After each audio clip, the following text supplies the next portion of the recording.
It's time for Over There with Mirella Rastorfer. Mirella is our European correspondent. She joins us weekly. She is still over there, but she's moved around a little bit. And so it's little baby steps, but maybe she'll tell us about it. Maybe she won't. Hi, Mirella. How are you? Hi, Jill. Thank you. Very well. Yes, I am definitely beginning to move around a little bit, not abroad, but inside of Switzerland and going into different parts of the country. That being said, there will be probably again. Not a full lockdown, but more precautions to be taken as our numbers are unfortunately following the global trend, which is basically going up. So in today, though, I wanted to talk about a more specific problem where, of course, COVID has also a certain influence, since it does have an influence on about everything. But I'm talking today about Greece. I'm talking about the island of Lesbos, and I'm talking about the migrant camp of Moria. I don't think many will remember, but this is a camp that we talked about already long ago on the island of Lesbos, because at the time already I was emphasizing the fact that the camp was built for 3,000 asylum seekers, and there were more than 10,000 in that camp. Well, that camp, which is the Europe's largest migrant camp, burned to the ground last week. Some said at that point, at that time, that it was the migrants themselves who put fire in order to be transferred somewhere else in Europe. Others said that it was local people who couldn't deal anymore with this entire situation on the island and wanted them gone. Today, though, there are news of five people that have been arrested, migrants, and apparently the reason being that they allegedly put the fire because their request for asylum was refused. Of course, again, always with caution, but that is the new development in terms of who is responsible for having burned that camp. Now, one has to realize that in that camp, there were 12,000 to 13,000 people that were living already in absolutely inhumane conditions, who suddenly found themselves with even less.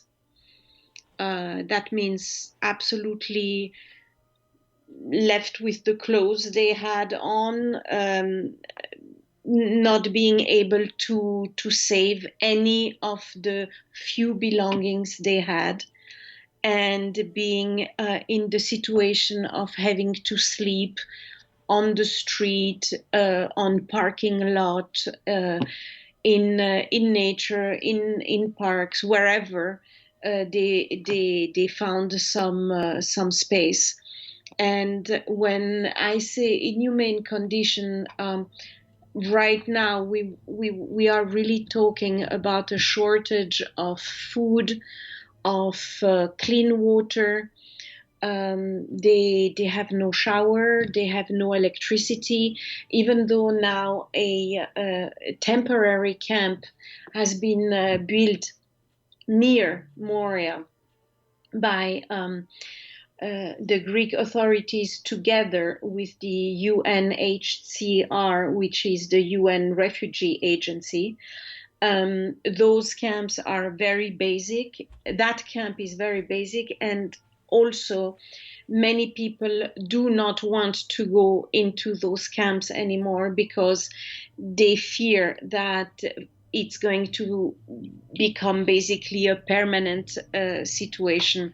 We have to realize that some of the people there have been there for years, some for months, but many others for years.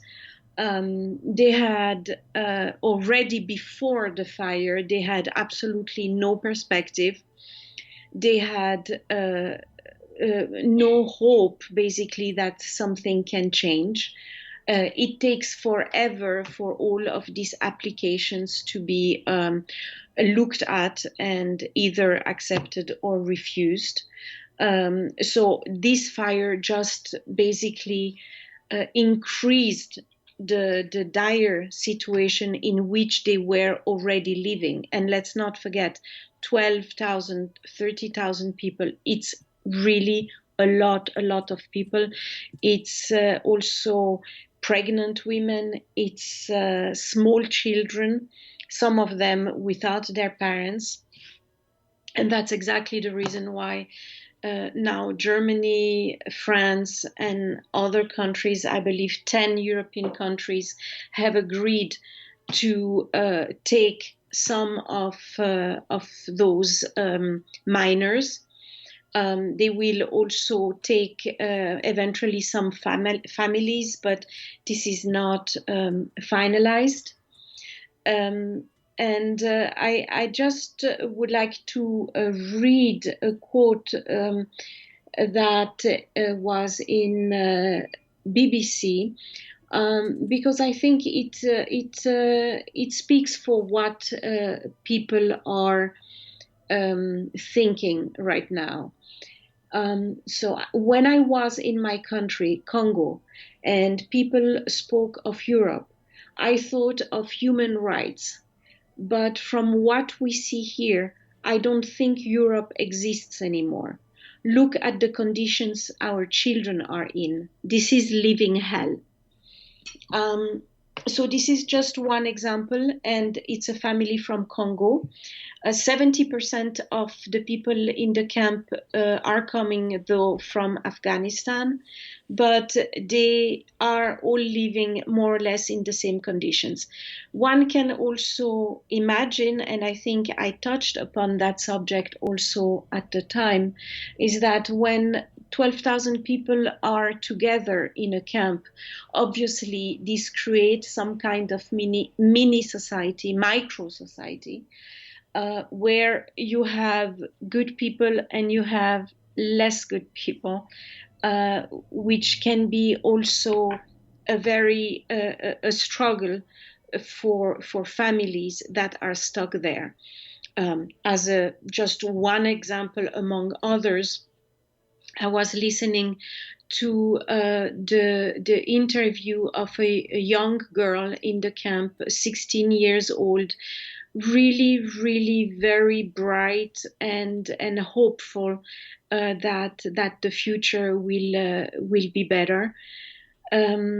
She was saying, though, that some of the smugglers, for example, that are around that camp or in the camp, are very bad and very cruel type of men who don't hesitate also to take advantage of women, for example, that don't have the means to really defend themselves.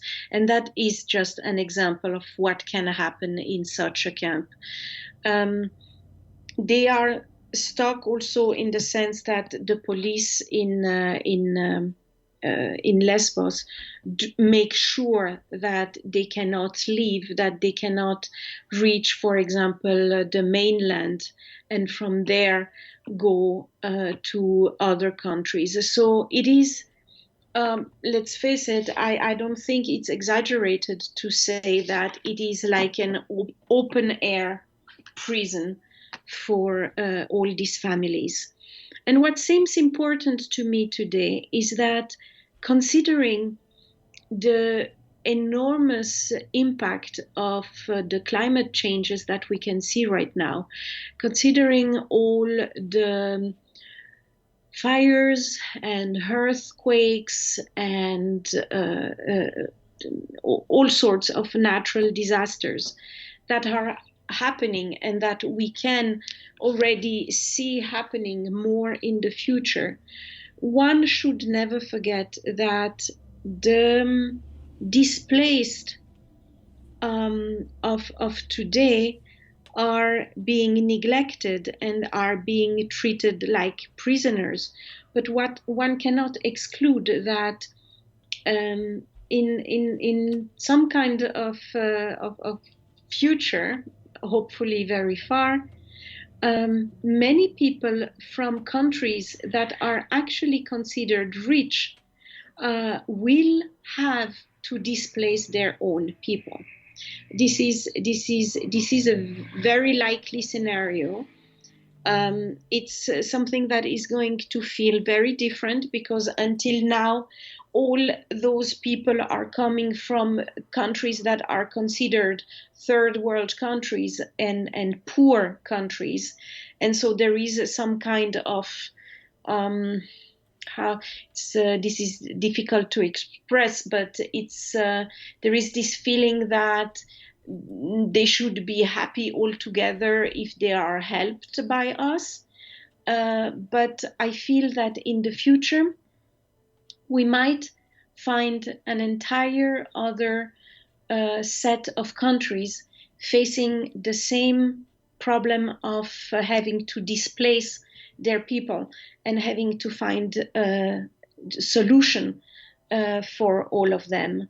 And that's why I think thinking under those terms would probably also help to understand that if we don't help today the people that are in such a dire need, without food, without water, without medication, without clothes, without anything, sleeping basically in nature, who knows what kind of help we will get when things are going to get close to home.